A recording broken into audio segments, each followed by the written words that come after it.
অষ্টমীতে উমা কুমারী রূপে পূজিত করা হয় কামারপুকুর রামকৃষ্ণ মঠে। হুগলি জেলার কামারপুকুর রামকৃষ্ণ মঠ, এইখানেই দুর্গাপুজো হয় মহা সমারোহে। বেলুড় মঠের মতনই প্রতিমা যিনি করেন তিনি কামারপুকুরে প্রতিমা তৈরি করেন। কামারপুকুরে মূর্তি বেলুড় মঠের মতনই দেখতে হয়।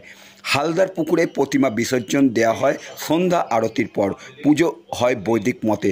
50 বছর আগে কামারপুকুরে দুর্গাপুজো শুরু হয়। 1951 সালে এই মন্দির প্রতিষ্ঠিত হয়। তখন থেকেই দুর্গাপুজো শুরু হয়। রামকৃষ্ণ দেবের পূর্ণ আবির্ভূত ভূমিতে দুর্গাপুজো এক বিশেষ মাহাত্ম্য রয়েছে।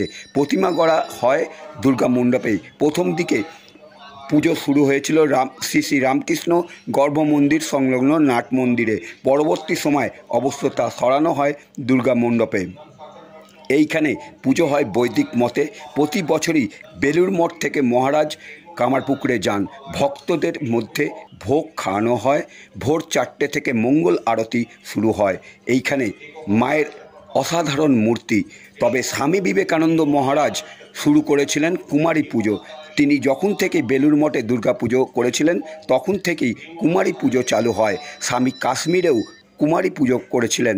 এইখানে নবমীর দিন বলি প্রথা রয়েছে, কিন্তু সারদা মা বারণ করেছিলেন যে কোনো পশু বলি না হয়, তাই এইখানে চাল কুমড়ো বলি দেওয়া হয়। নবমীর দিন 20,000 ভোগ নিবেদন করা হয়।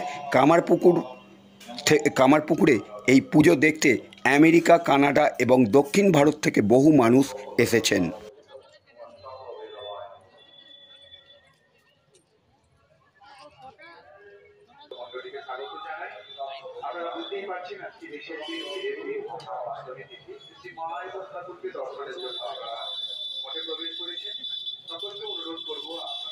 খেয়াল করবেন, সাবধানে রাখবেন। আস্তে আস্তে ভিড় বাড়বে, বাচ্চাদের হাতছাড়া করবেন না।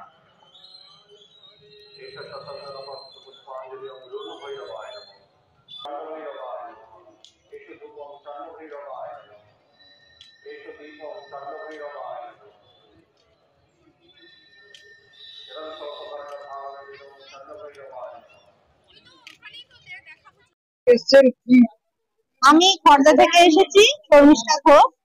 প্রত্যেক বছরই এখানে দুর্গাপূজা কাটাই আমি। গত 2 বছর থেকে তো আসছি। আর এখানকার দুর্গাপুজো মানে অন্য জায়গায় গেলে তো আমাকে শুধু প্যান্ডেল প্যান্ডেল ঘুরে ঘুরে বেড়াতে হতো। আর এখানে যে মায়ের সেই সকাল 4টে থেকে মঙ্গল আরতি থেকে শুরু করে সারাটা দিন পুজো হয়, মানে প্রত্যেকটা মন্ত্র উচ্চারণ শুনে মায়ের মূর্তির দিকে তাকিয়ে যে সুব্যবস্থা, অন্য কোথাও এত সুব্যবস্থা না। অন্য কোথাও অঞ্জলি দিলাম, মণ্ডপ থেকে সরে যেতে হবে, কিন্তু এখানে যে সমস্ত সুব্যবস্থা কোথাও আর পাওয়া যায় না এরকম। কুমারী পুজো দেখলাম। আর এই যে ভাবাই যায় না যে কুমারী একটা ছোট্ট মেয়ে এত ধৈর্য নিয়ে এতক্ষণ ধরে হাতটা দিয়ে আমাদের অভয় দেওয়ার জন্য সারাক্ষণ হাতটাকে তুলে রেখেছিল। আর এত মিষ্টি মুখ, আর মায়ের এত সুন্দর রূপ, ভাবা যায় না। এত মিষ্টি ধৈর্য নিয়ে যে এত বসেছিলেন। আর মহারাজরাও তাকে মানে কিভাবে কত তাড়াতাড়ি করে তার পুজো দিয়ে তাকে যে আবার সরিয়ে রাখবে, মানে খাবার টাবার দেবে, এই ব্যবস্থা করছে।